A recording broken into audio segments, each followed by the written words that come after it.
भगवान की माऊली महाराज की विठाला विठाला विठाला विठाला विठाला विठाला विठाला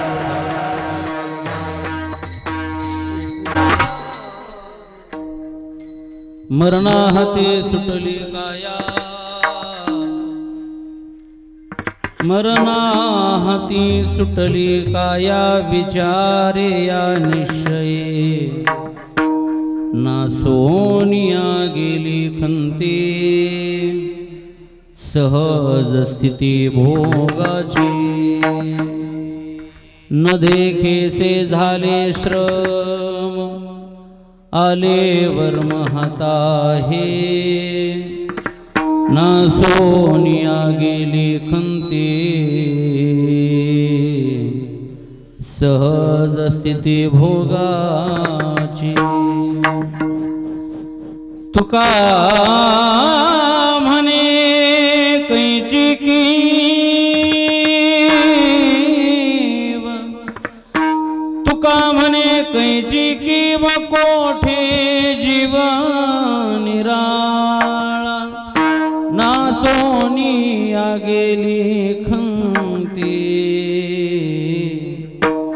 सहज स्थिती भोगाची समचरण सरोजम सांद्रनीलांबुदाभं जगन्निहित पानी मंडन मंडनाना तरुण तुलसी माला कंधरं कंजनेत्रं सदैधवलहासं विठ्ठलं चिन्तयामि महायोगपीठे तटे भीमरथ्या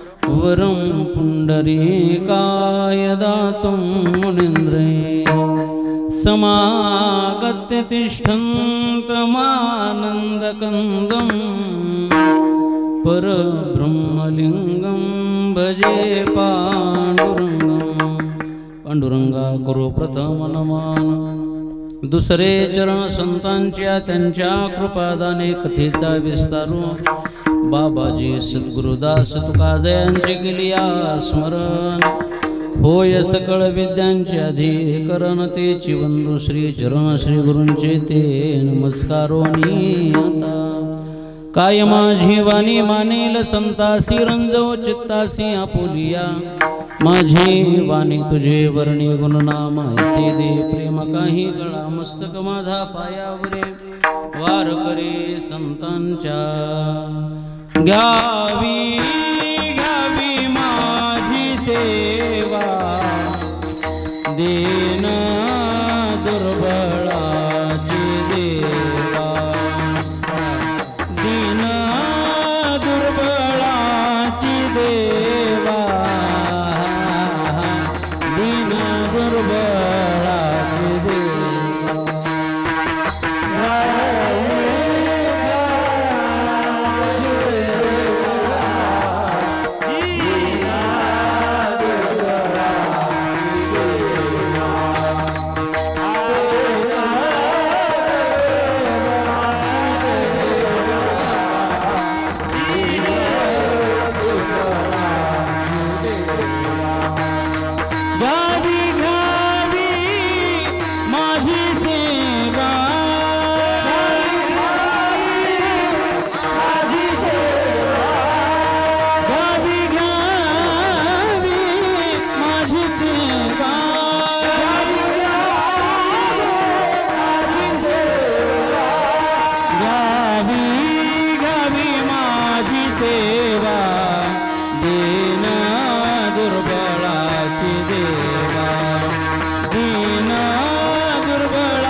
सिद्धकरान्नवनीरदाभात पीताम्बराधरुणबिम्बफलाधरुष्टात् पूर्णेन्दुसुन्दरमुखादरविन्दनेत्रात् कृष्णात् परं किमपि तत्त्वमहं न जाने सम्पाद्य ज्ञानञ्च विधाय भक्तिं विलोकितोऽयन समाधिराजः वैराग्यवन्तं सुविचारयुक्तं नमामि जोगं शिरसा गुरुं तं मरणाहती सुटली काया विचारे या निश्चये नासोनिया गेली खंती सहज स्थिती भोगाची प्राप्त प्रसंगी सेवेकरता घेतलेला अभंग महान नामधारक जगद्गुरु जगद्वंदनीय संत श्रेष्ठ श्रीमंत श्री देहुनिवासी श्री तुकोबराय महाराज श्री महाराजांच्या पवित्र अशा अभंग गाथेतील 4 चरणांचा आपल्या जीवनातील एक विशिष्ट अशी क्रांती जगद्गुरु तुकोबराय महाराज या अभंगाच्या माध्यमातून प्रगट करतात।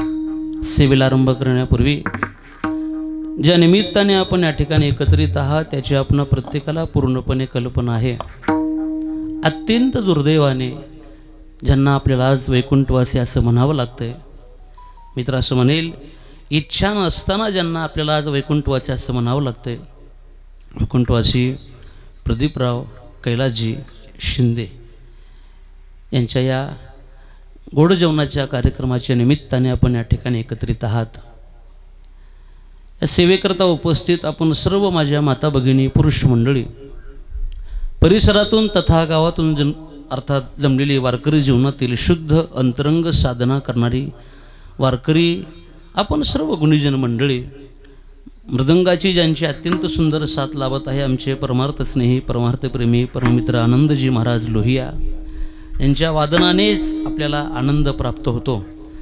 खरंच कमाल असेल, त्या आईलाही वाटलं असेल जगामध्ये नंतर हा आपला मुलगा लोकांना आनंदच देणार आहे, मग आताच आनंद का ठेवू नये। अर्थात आमचे आनंद महाराज आहेत, त्यांच्या आवाजाच्या माध्यमातून आपण सर्व मंडळी प्रभावित होत राहतील। आमचे आदरणीय माऊली महाराज या ठिकाणी उपस्थित आहेत, आदरणीय बाळासाहेबजी महाराज आहेत, आपल्याच गावातील आमचे आदरणीय श्रद्धेय श्री सुनीलजी महाराज या ठिकाणी उपस्थित आहेत। आपण सर्व मंडळी आमचे गणेश महाराज, आमचे विजय महाराज, आपण सर्व राम महाराज, आपण सर्व मंडळी या ठिकाणी उपस्थित आहात।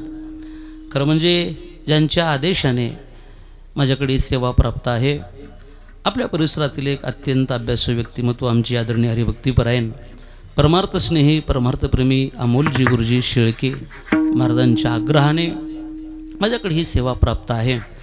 सेवेकरता उपस्थित आपण सर्व मंडळी आपणा सर्वांच्या सानिध्यामध्ये जगद्गुरु तुकोबराय श्री ज्ञानोबराय ज्याप्रमाणे कृपा करतील त्याप्रमाणे अत्यंत अल्प वेळेमध्ये बोलण्याचा प्रयत्न करतो। विठ्ठला खरं म्हणजे ज्या निमित्ताने आपण या ठिकाणी बोलायला लागलो ते निमित्त आपल्याला कोणालाच मान्य नाही आहे। तसं मी पत्रिका पाहिल्यावरही मला आश्चर्यच वाटलं की या तर ठिकाणी मी बोलावं हे शक्य नाही। मनुष्य जीवनामध्ये माणसाचा जन्म ज्याप्रमाणे सत्य आहे त्याचप्रमाणे माणसाचा मृत्यू सत्य आहे। जो जो कोणी येणार आहे तो कधीतरी जाणार आहे हे सांगण्यासाठी आम्हाला वेगळं ऐकायची काही गरज नाही। ज्याचा ज्याचा जन्म निश्चित आहे त्याला कधीतरी जावं लागतं हे सत्य आहे। ज्ञानोबराय बोलतात, ज्ञानोबरायांची भाषा आहे, उपजेते नाशे नाशिले ते पुनरपी देशे हे घटिका यंत्र जैसे परिभ्रमेगा। तुकोबराय याच आशाने बोलतात, देह जाणार जाणार अशी काळोबा खाणार किंवा नाशिवंत देह हे सगळे प्रमाण आम्हाला पाठ आहे। देह हे काळाचे धन कुबेराचे तेथे मनुष्याचे काय आहे, देता देवविता नेता नेवविता येथे याची सत्ता काय आहे हे सगळं ज्ञात आहे। नाश ठरलेला आहे, जावं लागतं।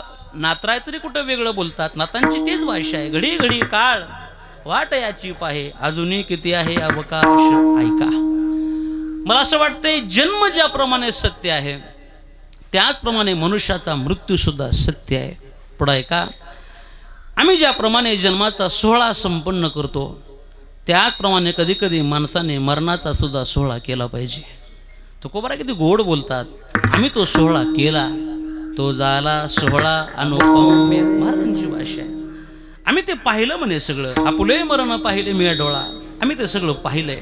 मी का बोलतो, जन्म जरी सत्य असला त्याप्रमाणे मृत्यू जरी सत्य असेल, आवाज कमी ठेव दादा, मरण जरी सत्य, कमी करा अजून आवाज कमी ठेव, मरण जरी सत्य असलं तरी ते कधी यावं हे मात्र अत्यंत महत्त्वाचं आहे.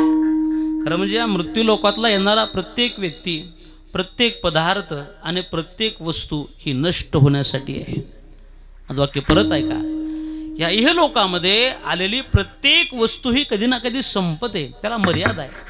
आपल्यापुढे हे स्टँड आहे माईकचं, ही वस्तू आहे, याला मर्यादा आहे. 1 महिन्यापूर्वी ही वस्तू अशी असेल, कदाचित पुढच्या महिन्यात तशी नसणार आहे, त्याही पेक्षा पुढच्या महिन्यात तशी बिलकुल नसणार आहे. हळूहळू त्याला गंज लागणार आहे आणि कालांतराने ती कधीतरी संपणार आहे.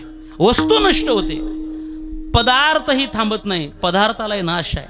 काल केलेली भाजी आज चांगली राहत नाही, कदाचित फ्रीजमध्ये ठेवली तर आज राहील पण उद्या राहत नाही, उद्या राहिली तर परवा राहत नाही. फार तर फार 4 ते 5 दिवसापेक्षा अधिक आपण केलेला पदार्थ कोणताही चांगला राहत नाही, म्हणजे तो नष्ट होतो. पदार्थाला नाश आहे, वस्तूला नाश आहे, त्याप्रमाणे इथे येणाऱ्या प्रत्येक व्यक्तीला सुद्धा नाश आहे. इथे येणारा प्रत्येक व्यक्ती हा जाण्यासाठीच आलेला आहे. ज्ञानोबराय बोलतात, इथे येणारी व्यक्ती जाते यात नवल नाही. काय गोड बोलतात ज्ञानोबराय. इथे येणारा सूर्य सुद्धा हा जाण्यासाठीच आलेला आहे. विढाला विढाला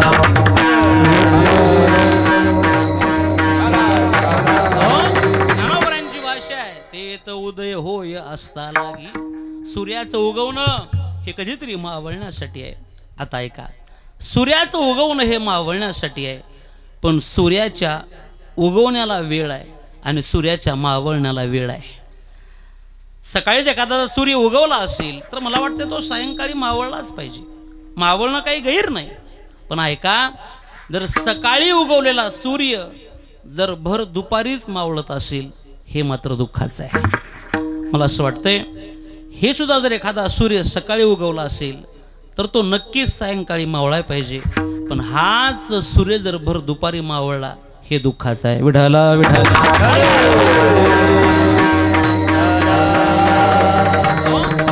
योग्य वयामध्ये मरण येणं हे केव्हाही चांगलंच आहे. मरण तसं वाईट नाही, मरण अत्यंत चांगलं आहे, पण वेळ महत्त्वाची आहे. आणि आपण यांच्याकडे पाहिलं तर प्रदीपरावाकडे पाहिल्यावर वाटत नाही की हे वय त्यांचं आत्ता तरी मरणाचं असेल. अत्यंत सुंदर कुटुंब आहे, एक छोटंसं गोंडस घरात बाळ आहे, आणि त्यात या व्यक्तीनं निघून जाणं हे कदाचित तुम्हा मला सुद्धा पटणार नाही. सूर्याने मावळलंच पाहिजे, पण त्याने सायंकाळी मावळावं. भर दुपारी सूर्य मावळला तर ते वाईट आहे. पण काही जरी असले तरी, सगळ्या गोष्टी आपल्या हातात असल्या तरी मरण मात्र अजून माणसाच्या हातात नाही आहे. मरण नाही. समाजामध्ये काही गोष्टी आम्ही आमच्या बळावर जिंकू शकतो, सत्तेच्या बळावर काही गोष्टी माणसं जिंकतील, धनाच्या बळावर काही गोष्टी माणसं जिंकतील, भावकीच्या बळावर काही गोष्टी माणसं जिंकतील, पण या जगामध्ये अजून मरण मात्र कुणी जिंकलं नाही. मरण नाही जिंकत आहेत. इथे येणारा व्यक्ती थांबत नाही, नवल नाही. इथे येणारा संत सुद्धा थांबत नाही. ऐका, व्यक्ती संत थांबत नाहीत यातही नवल नाही. इथे येणारा देव सुद्धा थांबत नाही. येथे नाही उरो आले अवतार.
एरते पामर जीव किती इथं देव जरी आला तरी देवाला सुद्धा थांबता आलं नाही. आम्ही अनेक वेळा कथा ऐकल्यात. भगवान कृष्णाने अवतार घ्यावा पण आपला अवतार कार्य संपलं की देवाला निघून जावं लागतं. प्रभू रामजी येतात पण आपलं संपलं कार्य की रामाला जावं लागतं. देव आला तरी या मृत्यू लोकात थांबत नाही. आम्ही सामान्य माणसं आहेत, आम्हाला जावंच लागणार आहे. तसं तर माणसाचं येणंही त्याच्या हातात नाही, जाणंही त्याच्या हातात नाही. मनुष्याच्या जन्मासाठी 3 गोष्टी नेहमी कारणीभूत सांगितल्या. एक, माणसाला जन्मण्यासाठी 3 गोष्टी. पहिलं कर्म लागतं, दुसरं पाप आणि पुण्य लागतं, आणि तिसरी वासना ही माणसाला जन्माला घालत असते. प्रमाण सगळे पाठ आहेत. कर्मामुळे माणसाला जन्माला यावं लागतं. ज्ञानोबराय बोलतात, अगा कर्मी जे उरावे ते सुखदुःखी फळावे, तेची भोगा वया यावे देहाय का.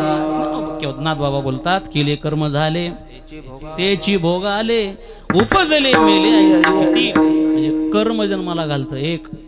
दुसरं कारण आहे ते म्हणजे पाप आणि पुण्य. पाप पुण्य करोनी जन्मा येतो प्राणी. आणि तिसरं कारण आहे मनुष्याच्या अंतःकरणामध्ये शिल्लक असणारी वासना. वासना ही माणसाला जन्माला घालते. तरी तपोबळी जन्मधरी. महाराज बोलतात, वासनेचा संग होय अंतकाळी, तरी तपोबळी जन्मधरी. वासना ही माणसाला पुन्हा जन्माला घालते. कोणाला घातलंय का? भगवान शंकराची पत्नी आईसाहेब सती माता ही केवळ वासनेमुळे पुन्हा जन्माला आल्या, आम्हाला कल्पना आहे. यज्ञ ठेवला दक्षाने, सर्वांना निमंत्रित केलं पण आपल्या लेकीला जावायला नाही सांगितलं. आणि जेव्हा हे सतीला कळालं, मालक माझ्या बापाच्या घरी कार्यक्रम आहे, आपण गेलो पाहिजे. सती जाऊ नको, तहा गये कल्याण न होई, तिथं जाऊ नको, तुझं बरं होणार नाही. सती ऐकत नाही. मालक माझे वडील आहेत, ते माझा बाप आहे, आपण गेलो पाहिजे. काही केलं तरी सती ऐकतच नाही. सती जाते. जेव्हा त्या यज्ञकुंडामध्ये पाहिलं, सर्वांची पूजा आहे पण आपल्या मालकाची पूजा नाही. राग आला. ब्रह्मवृंदांनो, अरे कदाचित माझ्या बापाला माझ्या मालकाचं महत्व नाही कळालं, पण तुम्हाला कळू नये. माझा बाप अभिमानी आहे, स्वाभिमानी आहे, कर्मठ आहे, त्याला कळायचं नाही, पण तुम्ही तरी सज्जन आहात ना, तुम्हाला माझ्या मालकाचं भगवान शंकराचं महत्व कळू नये. लक्षात ठेवा, ज्या बापाने माझ्या मालकाचा अपमान केला, ज्या बापाला माझ्या मालकावरती प्रेम नाही, त्या बापापासून तयार झालेला हा देह सती ठेवीत नाही म्हटलं. अग्निकुंडामध्ये प्रवेश केला आणि मरत असताना भगवान शंकराकडे वासना प्रगट केली. हे भोलेनाथ, मी पुन्हा जन्माला येईन आणि तुमचीच पत्नी होऊन येईल. ही मरताना सतीच्या अंतःकरणात वासना शिल्लक राहिली. परिणामी तीच सती पुढच्या जन्मामध्ये हिमालयाच्या घरी पर्वताच्या घरी जन्माला आली.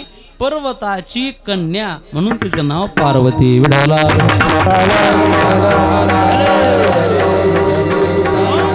तुळशीदास महाराज काय गोड बोलतात. गोस्वामी महाराज बोलतात, सती मरत हरी सनबर मागा, जन्म जन्म शिव पद अनुरागा.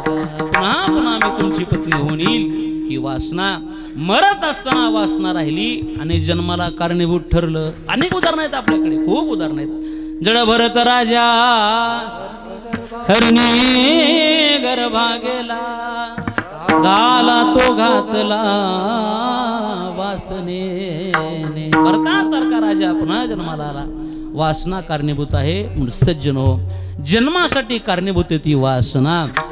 आणि ज्याचा ज्याचा जन्म निश्चित आहे, तदनंतर मात्र मरण माणसाला चुकवता येत नाही. विडाला विडाला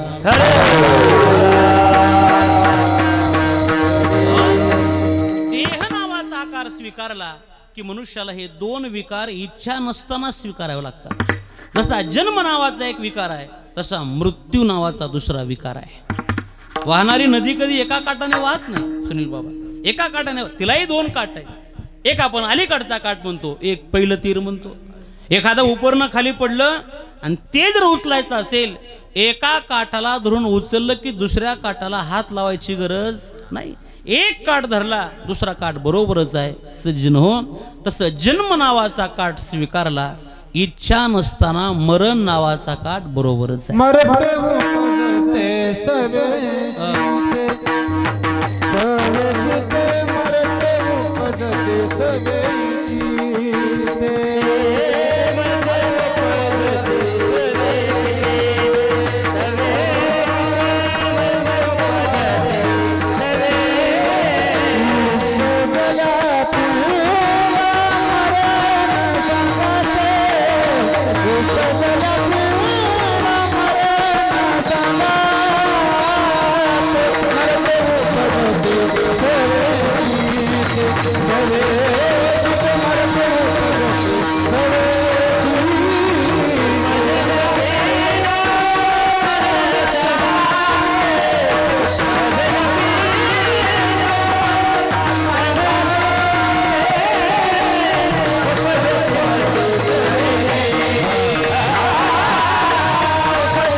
मरण सांगते मरते उपजते सवे किती. हो, येणं जाणं हे ठरलेलंच आहे. जन्म आणि मृत्यू हे निश्चित आहे. मी अनेक वेळा बोलत असतो. श्रद्धेय श्री गुरुवर्य संदीपान दादा अनेक वेळा बोलतात बघा, या जगतामध्ये काही गोष्टी निश्चित आहेत तर काही गोष्टी अनिश्चित आहेत. काय निश्चित आहे आणि काय अनिश्चित आहे उत्तर आपण द्याल. जगामध्ये काही गोष्टी निश्चित आहेत तर काही अनिश्चित आहेत. एखादा मुलगा जन्माला आलेला आहे, जन्मलेला मुलगा चांगल्या प्रकारे शिकेलच हे निश्चित आहे का अनिश्चित आहे? अनिश्चित आहे. एखादा मुलगा शिकलेल्या मुलाला चांगली नोकरी लागेलच निश्चित आहे का अनिश्चित आहे? अनिश्चित आहे. बरं, एखादा शिकला त्याला नोकरीही लागली, त्याचं वेळेवर लवकर लग्नच होईल निश्चित आहे? हे तर अनिश्चितच आहे. चांगले चांगले पडून आहेत आता, अनिश्चित आहे. बरं आहे का, एखादा जन्माला तो शिकलाही, त्याला वेळेवर नोकरी लागली, त्याचं लग्नही झालं, त्याला पहिला मुलगाच होईल निश्चित आहे? अनिश्चित आहे. पण ऐका, ज्याचा ज्याचा जन्म झालेला आहे त्याला कधीतरी मरावं लागणार आहे हे निश्चित आहे का अनिश्चित आहे? हे निश्चित आहे. मरण नाही चुकत, मरण अटळ आहे. अटळ आहे, नाश ठरलेला आहे, जावं लागतं. ऐका, असे अनेक प्रमाण जरी आम्हाला माहित असले तरी तुकोबराय मात्र क्रांती करतात. काय क्रांती केली महाराजांनी? तुकोबराय बोलतात, मरण जरी निश्चित असलं ते मरणच आम्ही मारून टाकले. म्हटले जगा काळ खाय आम्ही माता दिला पाय. किंवा तुकोबरायांची भाषा आहे, मरण माझे मरून गेले मज केले अमर. महाराज बोलतात हे मरणच आम्ही मारून टाकले, आम्हाला मरण नाहीये. हो, तुकोबरायांची भाषा आहे, आम्ही मरत नाहीत यात नवल नाही. महाराजांनी तर स्पष्ट केलं, आम्हाला जन्म तरी कुठे आहे म्हणे. आम्हा जन्म मरण नाही, आम्हा जन्म मरण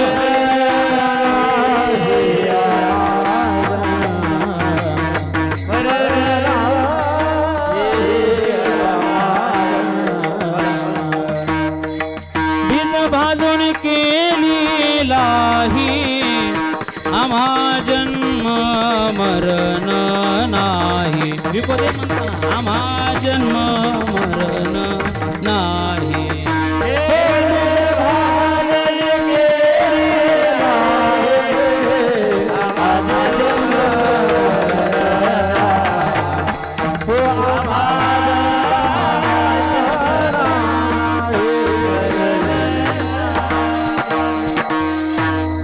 भाजोनी केलेला आहे, आम्हा जन्म मरण नाही. महाराज बोलतात आम्ही आता इतक्या पलीकडे पोहोचलो की आमचं जीवन एवढं विशाल झालं. महाराजांची भाषा आहे, आम्हाला जन्मही नाही आणि आम्हाला मरण नाही. खरं म्हणजे जन्म आणि मरण हे दोन सोहळे आहेत. शास्त्राने काही 16 संस्कार सांगितले आमच्या जीवनामध्ये. त्या 16 संस्कारापैकी अत्यंत जन्माच्या अगोदर एक संस्कार सांगितला, तो 3ऱ्या महिन्यात केला जातो, त्याला पुंसवन संस्कार असं म्हणतात. तिथून जे 16 संस्कार सुरू होतात ते अगदी शेवटचा म्हणजे अंत्येष्टी सोहळ्यापर्यंत. जन्मात आता सगळे सोहळे हळूहळू कमी होत गेले, त्यातले एक 2-3 सोहळे शिल्लक आहेत. एक जन्म सोहळा, देहाच्या गावा आलिया नाम नो धनंजया, जन्म मृत्यूच्या सोहळ्यात ना महाराजांची भाषा. जन्म आणि मृत्यू हा सोहळा आहे. काय आहे, जन्म हा एक सोहळा, आता सगळे हळूहळू संपत चालले, 2-3 शिल्लक आहेत. त्यातला एक जन्म नावा सोहळा शिल्लक आहे. दुसरा एक सोहळा आहे बघा नामकरण सोहळा, तो एक शिल्लक आहे. तिसरा एक सोहळा आहे जरा अडचणीत आहे, तो विवाह सोहळा, तो एक शिल्लक आहे. आणि एक 4था सोहळा आहे जो इच्छा नसताना करावं लागतंय, तुम्ही नाही म्हटलं तरी घरचे करतात, त्याला अंत्येष्टी सोहळा असं म्हणतात. हे 16 प्रकारचे संस्कार आहेत. मला असं वाटतंय आपले संस्कार, आपला धर्म, आपली भाषा आपण टिकवली पाहिजे. धर्मावर संकट आले तर आपल्यामुळेच आले, आपल्या भाषेवर संकट आले आपल्यामुळेच आले. आम्ही आमची भाषा का सोडावी हे आम्ही सगळं टिकवलं पाहिजे. आता सध्या सुरूच आहे बघा, जी हिंदी सक्ती सुरू आहे सध्या आपल्यावर. हो, आपली जर भाषा मराठी असेल तर आपण का सोडली पाहिजे? पण अडचण अशी आहे ही थोडे शिकलेली माणसं आहेत की नाही, ह्यांना कोणी हिंदी बोला म्हणत नाही, ह्यांना एवढा नाद असते बोलायचा. हे जे एखाद्या दुकानात गेले आणि दुकानदार जर हिंदी असला, हे त्याला मराठी बोलत नाहीत, मग भैया वस्तू कैशी दी म्हणते हे त्याला, हे त्याला म्हणतात. मेरे को चांगली लगी पण जरा स्वस्त देव म्हणते. काय गरज आहे, नका ना बोलू तुम्ही मराठी भाषा जपा, मराठी बोला. आहे ना आपलं जे काय बघा, ज्ञानोबरायांनी 56 भाषेचा गौरव केला. माझं वाक्य नीट ऐका, ज्ञानोबरायांनी 56 भाषेचा गौरव केला. पण किती गोड आहे. कौतुक फक्त मराठी भाषेचं केलंय. विठाला विठाला. आपला धर्म, आपले संस्कार, आपलं जीवन, आपले सोहळे हे आपण टिकवले पाहिजेत. सज्जन हो, नाश ठरलेला आहे. मित्र असं म्हणेल, परमार्थ केला तरी माणसाला कधी ना कधी मरायचंय आणि प्रपंच केला तरी माणसाला मरायचंच आहे. मग ऐका, प्रपंच करून घरादाराची सेवा करत मरण्यापेक्षा परमार्थ करून देवाचं होऊन मरा ना. किती चांगलं. महाराज बोलतात, आयुष्य जात आहे पहा, काळ जपतसे महा, स्वहिताचा घोर वहा, ध्यानी रहा श्रीहरीच्या. या न्यायाने आमचं जीवन असलं पाहिजे. तुकोबराय मात्र क्रांती करतात. लागोने दो पाप पुण्यांगा. आम्ही या तत्वाच्या पलीकडे पोहोचलो. जन्म नावाचा विकार आम्ही नष्ट केला, यात नवल नाही. आम्ही मरण सुद्धा संपून टाकले. आम्हाला मरण नाही. नेमकं मरण नाही म्हणत असताना तुकोबरांनी भाषा वापरली, मरण हे आत्म्याला नाहीये, मरण हे देहाला आहे. आत्मा मरत नाही, आत्मा चिदानंदी आहे, आत्मा आनंदी आहे, आत्मा अमर आहे. नाश आत्म्याला नाही, नाश देहाला आहे.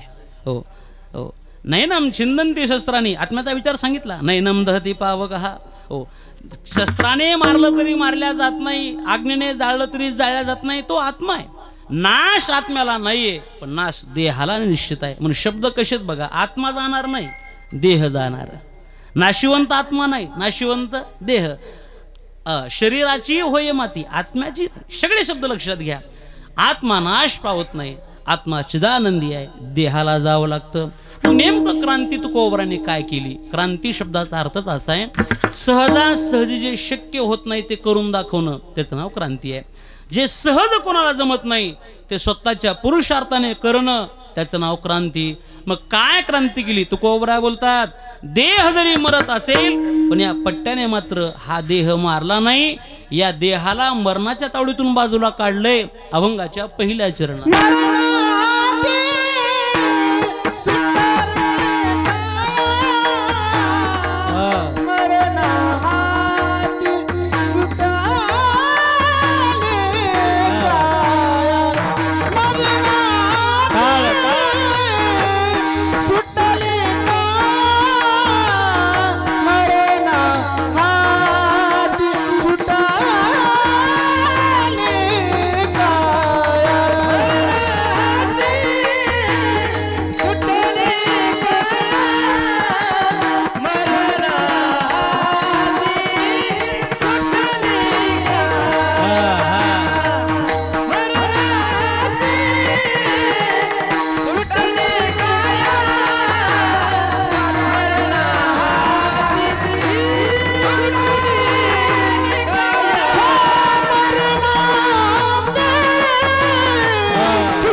विचारया निश्चये. तुकोबरा बोलतात सगळं जग जरी काळाला घाबरत असलं आम्ही मात्र हा देह मरणाच्या हातात दिला नाही. मरणा हाती सुटली काया, ही काया मरणा हाती सुटली. महाराज बोलतात मरणाकडे आम्ही गेलोच नाही, उलट आम्ही आमचं मरण मारून टाकले. एक दोन मुद्दे असे सांगता येतील.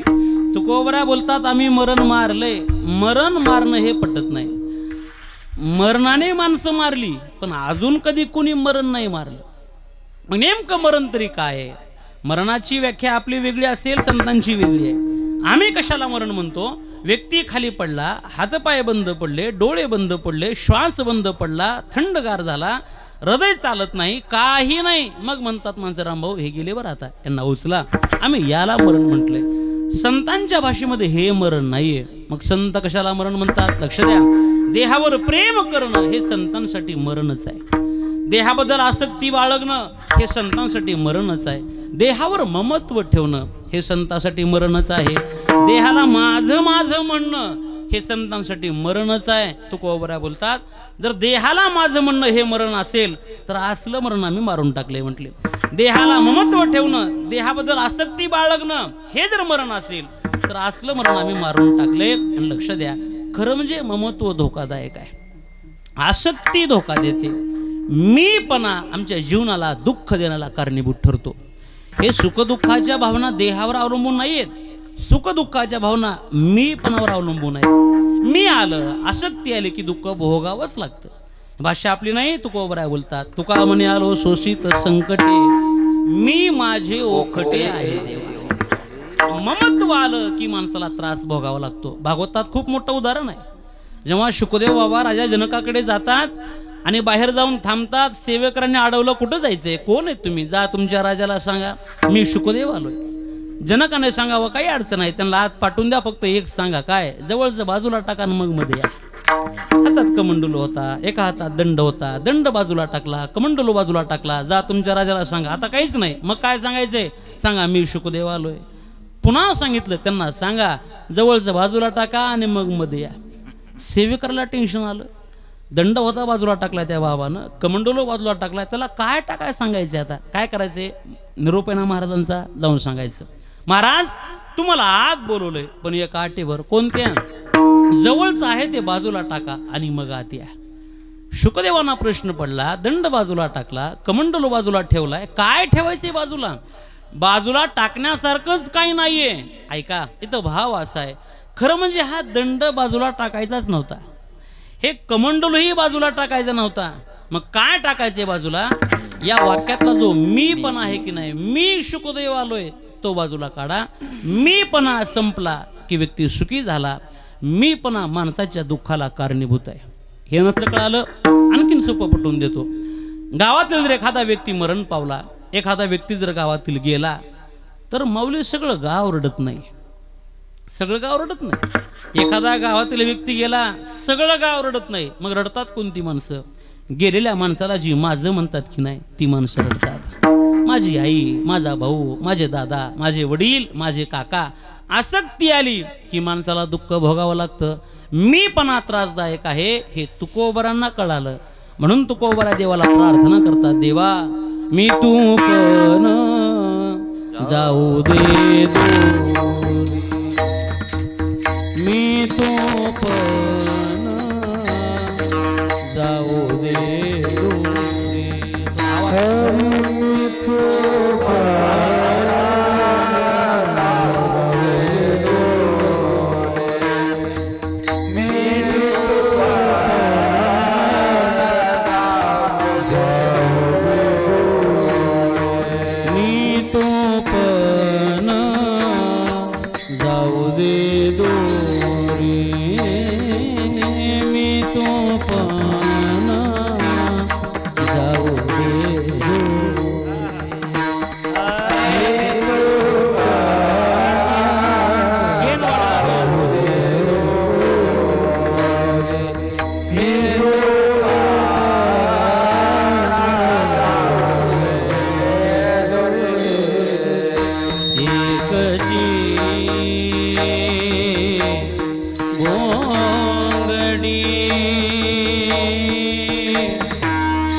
एकची गोंगडी पांघरू हरी महाराज बोलतात मीपणा दुःखाला कारणीभूत आहे, आसक्ती दुःखाला कारणीभूत आहे.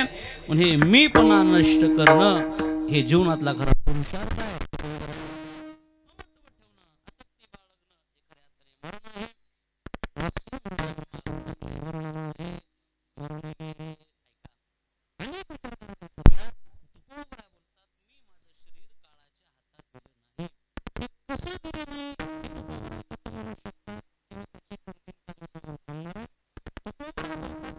मरण आम्ही काळाच्या हातात दिलं नाही. शब्दच असेत मरणा हाती सुटली काया. हे शरीर मरणाच्या तावडीतून आम्ही सोडवलंय. कसं सोडवलंय? 3 कारण सांगतो. पहिलं कारण असं आहे, खरं म्हणजे जगद्गुरु तुकोबरांनी खरंच हा देह काळाच्या ताब्यात दिला नाही. कसा नाही दिला? ऐका, निळोबराय बोलतात. निळोबरांची भाषा, प्रयाण काळी देवे विमान पाठविले, तळीच्या काळा माझी अद्भुत वर्तले. निळोबराय बोलतात, मला पुढे बोलायचे, मानव देह घेऊन निज धामा गेले. तुकोबराय बोलतात, आम्ही हे शरीरच काळाला दिलं नाही, हे शरीरच आम्ही घेऊन वैकुंठाला जातो, देवाबरोबर आम्ही गेलो.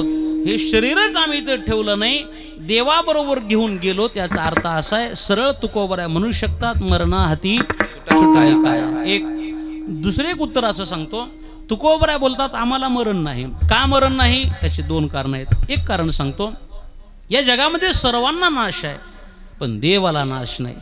अविनाशाची पाहे नाश कैसा, त्याला मरण नाहीये. तो सत आहे, तो चित आहे, तो आनंद घन आहे. भागवताच्या आरंभीत जो आम्हाला श्लोक पाठ आहे, सच्चिदानंद रूपाय विश्वोत्पत्त्यादिहे तवे तापत्रे विनाशाय श्रीकृष्णाय वयम नमः, त्यात त्याची 3 लक्षणं अगोदरच सांगितली. तो सत आहे, तो चित आहे, तो आनंद घन आहे. सतघन, चितघन आणि आनंद घन ही अवस्था परमात्म्याची आहे. एकंदरीत देवाला मरण नाही. ऐका, गोविंद मरत नाही, देव मरत नाही, हे आम्हाला माहित आहे. मग देव मरत नसेल तर तुकोबराय बोलतात, जर सच्चिदानंदाला मरण नसेल तर आम्ही तर कुठं सामान्य आहेत. आम्ही सुद्धा त्याच अवस्थेला प्राप्त झालो. आम्ही सुद्धा सच्चित आनंद या पदापर्यंत पोहोचलो. आमचं ठरलंच होतं, आयुष्याच्या साधने सच्चिदानंद पदवी घेणे, आणि ती पदवी आम्ही प्राप्त करून दाखवली. कशी दाखवली? एकेकाळच्या कट्टर वैरानं मान्य करावं. रामेश्वर भट्टानं आरती तुकारामा स्वामी सद्गुरु धामा, पुढं सच्चिदानंद मूर्ती. मग सच्चित आनंद जर मरत नसेल तर तुकोबरा बोलतात आम्ही सुद्धा सच्चिदानंदाची मूर्तीच आहे. आम्हाला एक छोटा प्रसंग आठवतो बघा ज्ञानोबरांच्या जीवनातला. जेव्हा ज्ञानोबरा रस्त्यानं चाललेत आणि एक प्रेत यात्रा निघालेली आहे आणि त्याची पत्नी सती होण्यासाठी जात आहे, आणि तिने ज्ञानोबरांना पाहिलं, मनातला भाव जागा झाला. दर्शन घ्यावं माऊलींचं आणि सती जावं म्हणून माऊलींच्या पायावर पडली. पडल्याबरोबर ज्ञानोबरांच्या मुखातून सहज शब्द बाहेर पडला, सौभाग्यवती भव. आणखीन रडायला लागली. महाराज, आशीर्वाद चुकलाय तुमचा. काय झालं? ही जी यात्रा चालली की नाही, ही प्रेत यात्रा माझ्या मालकाची आहे, माझे मालक आहेत, ते मेलेत, मी सती जायला निघाले. ज्ञानोबराय बोलतात माझ्या मुखातला शब्द कधी खोटा होणार नाही. का? आपल्या मुखानं तेवढं तपच केले. म्हणले माझी या सत्यवादाची तप, वाचा केले बहुत कल्प. अनेक कल्पानं कल्प आपल्या वाणीने तप केले. काय नाव आहे त्यांचं? माझ्या मालकाचं नाव सच्चिदानंद आहे. आणि मग ज्ञानोबराय हसायला लागली. कमालच आहे तुझी, नाव सच्चिदानंद म्हणतेस आणि मेले म्हणून सांगतेस. अगं सच्चिदानंद कधी मरत असतो का? नाही नाही, तो जागाच आहे. असं म्हणून ज्ञानोबरांनी कृपा करावी आणि त्या बाबांना उठावं आणि तिथून पुढचं आयुष्य ज्ञानोबरांच्या जीवनाला समर्पित करावं. सच्चिदानंद बाबा आदरे लेखको झाला, पुन्हा मोठं काम करून घेतलं. म्हणजे सच्चिदानंद मरत नाही. तुकोबराय बोलतात आम्ही सुद्धा सच्चिदानंदच झालोत, आम्हाला मरण नाही. 2 कारण, आम्ही सच्चिदानंद मूर्ती आहोत म्हणून आम्ही म्हणू शकतो मरणा हाती सुटली काया. 3रं कारण सांगतो, तुकोबराय बोलतात देव मरत नाही, देवाचं शरीर मरत नाही. मग आम्ही जर समजा स्वतःच गोविंद झालो, आम्हाला कुठलं मरण आहे? मग गोविंद ते काया, मग गोविंद ते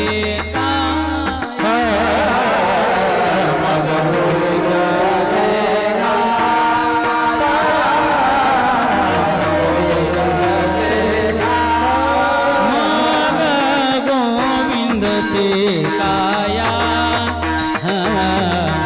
मग गोविंद ते काया मग गोविंद ते काया मग गोविंद ते काया मग गोविंद ते काया मग गोविंद ते काया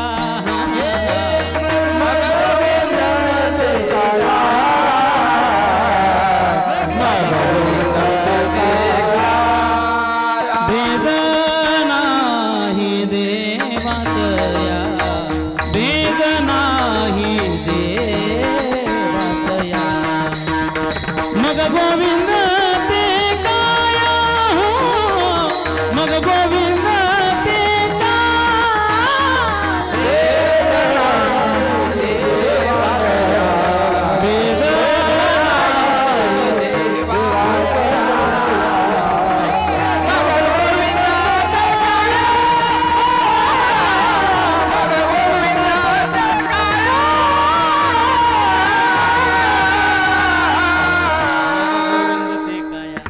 भेद नाही देवातया. तुकोबरा बोलतात आम्हीच आता गोविंद स्वरूप झालो. गोविंद गोविंद मना लागल्या छंद मग गोविंद ते काया भेद नाही देवातया.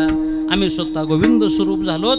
आम्हीच गोविंद आहोत. मग आम्हाला मरण कुठलं? हो आकारासी कैसा ठाव देह प्रत्यक्ष झाला देव किंवा देह नव्हे मी हे सरे उरला उरे विठ्ठल मनोनीला हो करा काळ सारा चिंतने किंवा अनेक प्रमाण सांगता येतील. मी वासुदेव तत्वता कळू येईल विचारिता. आम्हीच देव स्वरूप झाल्यामुळं आता मरणाचा विषय नाही. म्हणून मरणाहती सुटली काया. महाराज हे सगळं केलंय पण नेमकं कशानं? तुकोबरा बोलतात हे विचाराने शक्य झाले. विचारेया निश्चय विचार वेगळा आणि निश्चयात्मक विचार वेगळा. बरं दोन विचार आहेत. विचार माणसं करत नाही त्यात नवल नाही. विचार आम्ही सगळे करतो. सगळे विचार करतो. एखाद्या वेळेस घरी भांडणं झालं तर आम्ही विचार करतो बायकोचं तोंड बघायचं नाही. विचार करा काय अडचण आहे. पण भूक लागली की बरोबर घरीच येते. कुठं जाणार आहे? विचार आहे पण हा निश्चयात्मक विचार नाही. विचार वेगळा आणि निश्चयात्मक विचार वेगळा. तुकोबरा बोलतात आम्ही निश्चयात्मक विचार केला. हा विचार कुठं मिळतो? हा विचार आम्हाला केवळ संतांच्या जवळ मिळतो. ज्ञानोबांची भाषा आहे बघा. चंद्र ते चंद्रिका शंभू ते अंबिका पुढे का संत ते विवेका. विवेक म्हणजे विचार. ज्या ठिकाणी संत आहेत त्याच ठिकाणी विचार आहे. तो विचार केवळ संतांकडे. महाराजांची भाषा आहे बैशता संताची संगती कळवाले कमळापती आपुले कोणीच नव्हती निश्चय चित्ती दृढ झाला. हे संतांच्या जवळ गेल्यावर कळालं. गोड भाषा आहे. हे कमळापती बैसता संताचे संगती कळवाले आपुले कोणीच नव्हती. संतांच्या जवळ गेल्यावर आम्हाला कळालं आपलं कोणी नाही. म्हणून संतांचा विचार अत्यंत गरजेचा आहे. त्या विचारासाठी आम्हाला संगत महत्वाची आहे. आणि मला असं वाटतंय केवळ विचारासाठी नाही एकंदरीत मनुष्य जीवन जगायला सुरुवात केल्यापासून ते मरेपर्यंत संगतीची अत्यंत आवश्यकता आहे. माणसं सुधारली ती केवळ संगतीमुळं आणि माणसं बिघडली ती केवळ संगतीमुळं. आपल्याला कल्पना आहे पतन उद्धार संघाचा महिमा. अधपतन माणसाचं संगतीनेच होतं आणि मनुष्याचा उद्धार सुद्धा केवळ संगतीने होतो. सज्जन हो माझी विनंती आहे कमीत कमी अशी तरी संगत करू नका की त्या संगतीच्या बळावर तुमच्या बापालाच तुम्हाला अग्नी द्यावा लागेल. ही संगत काय कामाची नाही. संगत बदलली फक्त संगत बदलली. गरम चमकाय लागला आणि तोच थेंब समुद्रात शिंपल्यात पडला तर मोती झाला. मला असं वाटतंय आम्हालाही जर आमच्या जीवनाचा मोती करून घ्यायचा असेल आम्ही सुद्धा चांगल्याच्या संगतीत बसलो पाहिजे. विठाला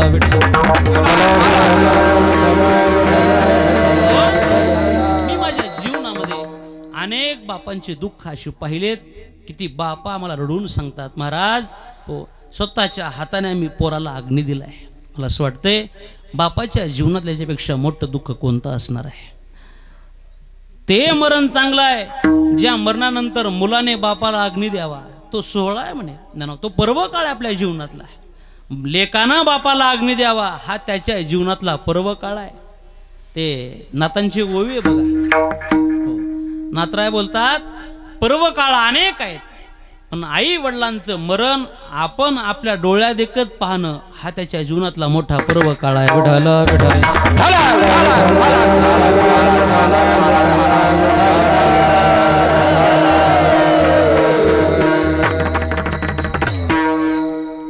नातांची गोवी आहे. नातराय बोलतात तो पर्व काळ आहे. आई वडिलांचं मरण आपण पाहणं तो पर्व काळ आहे. पण अनेक बापांच्या पदरी अनेक बापांच्या नशिबी जर आपल्या मुलाचं मरण पाहणं येत असेल, याला जर सर्वात मोठं कारण कोणतं असेल तर ते संगत आहे. पण मनुष्याने संगत चांगली केली पाहिजे. चांगल्याच्या संगतीमध्ये चांगले विचार आम्हाला उपभोगायला मिळत राहतात. म्हणून सज्जन हो, हे विचार आम्हाला संतांकडे मिळतात.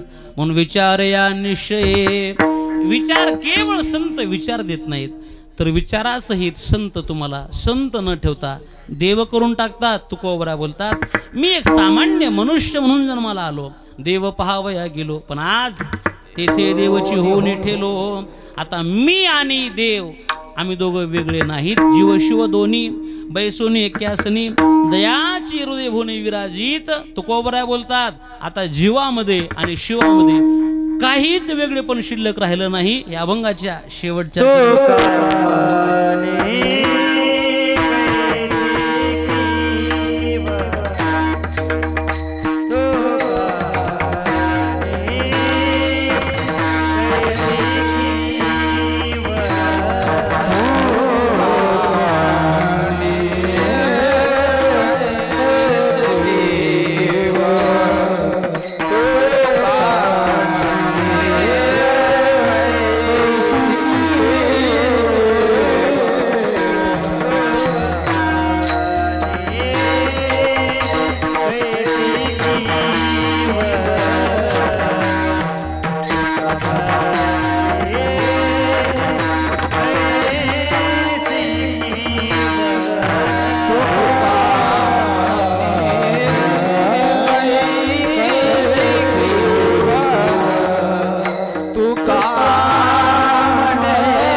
स्थिती भोगाची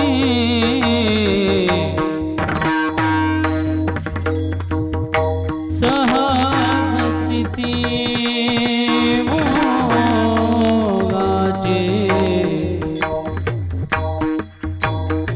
भोगाची रे रे ना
तुकोबराय बोलतात, आम्हाला मरण नाही, आम्ही आमचं मरण काळाच्या तावडीतून सोडवलंय. त्याला एकमेव जर मोठं कारण काय असेल, आम्ही देवापेक्षा वेगळे नाहीयेत. कोठे जीव निराळा, तुम्ही सांगा, हा जीव देवापासून वेगळा कुठं आहे?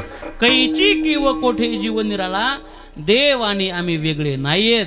आम्ही आता भेदावून अभेदावर आलो. हो, आता भेद शिल्लक नाही. हो, अभेद या ठिकाणी सिद्ध तुकोबराय करतात. म्हणून आम्हाला मरण नाही. मग अशी बोलत होतो, काही पर्व काळ आहेत, त्यातला एक पर्व काळ मात्या पित्याचं मरण हे मुलाच्या अंतकरणातला पर्व काळ आहे. पुरुषाची पर्व काळ, नात्रांची भाषा, जन्मात जोडे एक वेळ, ते मात्या पित्याची तो अंतकाळ, ती धर्माची वेळा, ती पवित्र गा. आई वडिलांचा शेवट हा पुरुषाच्या जीवनातला मोठा पर्व काळ आहे. पण सज्जन हो, तो पर्व काळ प्रत्येकाच्या युगामध्ये येता येतो. त्यासाठी आपली संतती आपण सांभाळली पाहिजे. एक वाक्य खरं सांगतो, बापाच्या जीवनातील सर्वात मोठी संपत्ती जर काय असेल तर त्याची संतती ही त्याची मोठी संपत्ती आहे आणि आपण ती सांभाळली पाहिजे. या न्यायाने तुका म्हणे कैची की कोठे जीव निराळा, नाशोनिया गेली खंती, सहज स्थिती भोगाची.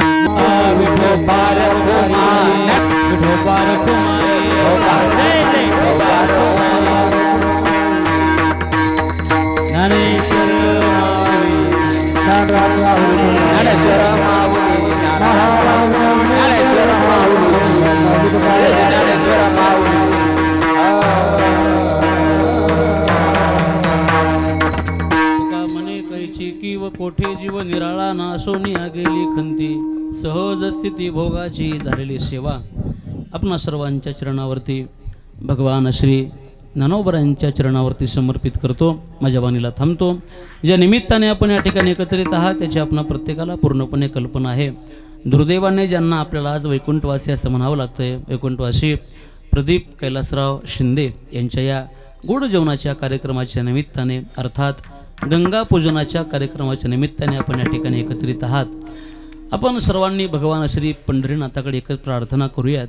भगवान श्री पंढरीनाथाने वैकुंठवासी प्रदीपजी शिंदे यांना आपल्या अंतःकरणामध्ये आपल्या चरणाजवळ जागा द्यावी, त्यांची जन्म आणि मरणाची अर्धार नष्ट करावी, एवढी एक भावना, एवढी एक प्रार्थना आपण भगवंताकडे करूयात.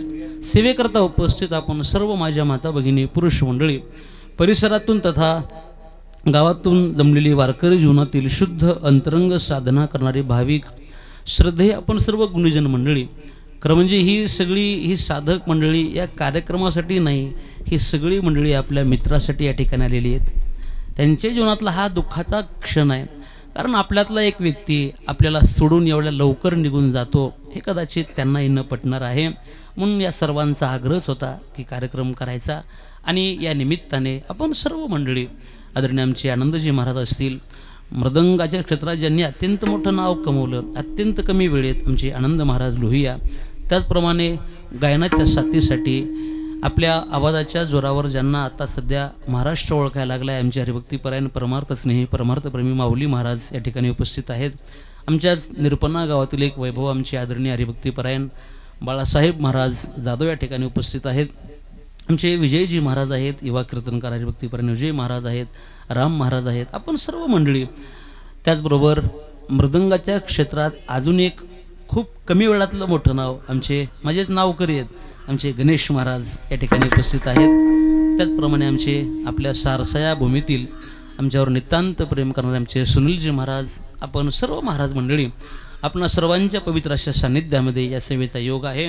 ज्यांच्या प्रेमाने, ज्यांच्या आदेशाने माझ्याकडे सेवा प्राप्त आहे. आपल्या परिसरातील एक अत्यंत सुंदर वैभव भागवताचार्य हरिभक्तीपरायण अमोलजी महाराज शेळके श्री महाराजांच्या आदेशाने माझ्याकडे सेवा प्राप्त आहे. झालेली ही सेवा आपणा सर्वांच्या चरणी समर्पित करतो. पुनश्च एकदा आपणा सर्वांच्या चरणी सेवा समर्पित करतो. भगवान श्री पंढरीनाथाला एवढी प्रार्थना करतो, भगवंताने या शिंदे कुटुंबियांना या दुःखातून सावरण्यासाठी बळ द्यावं, सामर्थ्य द्यावं, हे दुःख त्यांच्या जीवनातून नष्ट करावं, एवढी एक विनंती, एवढी एक प्रार्थना भगवंताकडे करतो. या वाणीला थांबतो.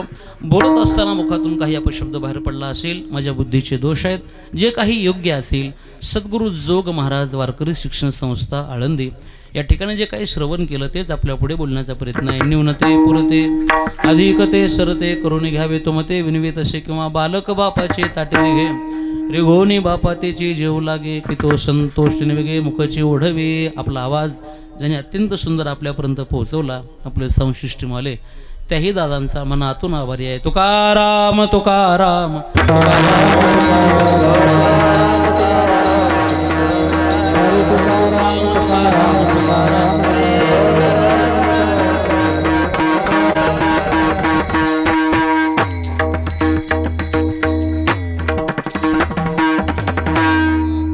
महाराजांनी सुंदर अशा प्रकारे मरण या शब्दावर चिंतन केलं. सुभाषितकार सुभाषितामध्ये वर्णन करून सांगतात की अकाल मृत्यू हरणम सर्व व्याधी विनाशनम देव पादोदकम तीर्थम जठरे धरियामी अहम. कारण वक्ता तोच असतो महाराज जो प्रभावित करण्यासाठी कीर्तन करत नसतो.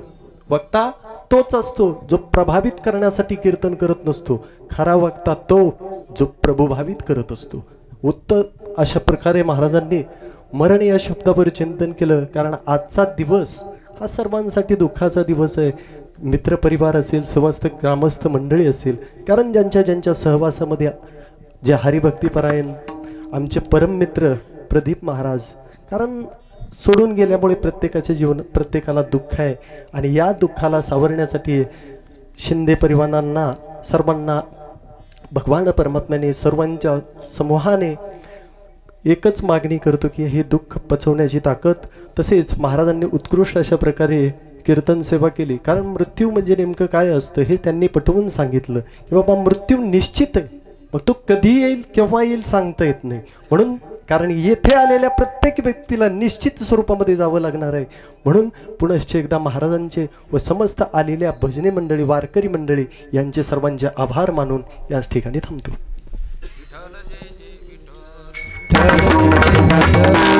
पुंडलिक वरदा हरी विठ्ठल श्री ज्ञानदेव तुकाराम विठ्ठल जय जय विठ्ठल. बोला पुंडलिक वरदा हरी विठ्ठल.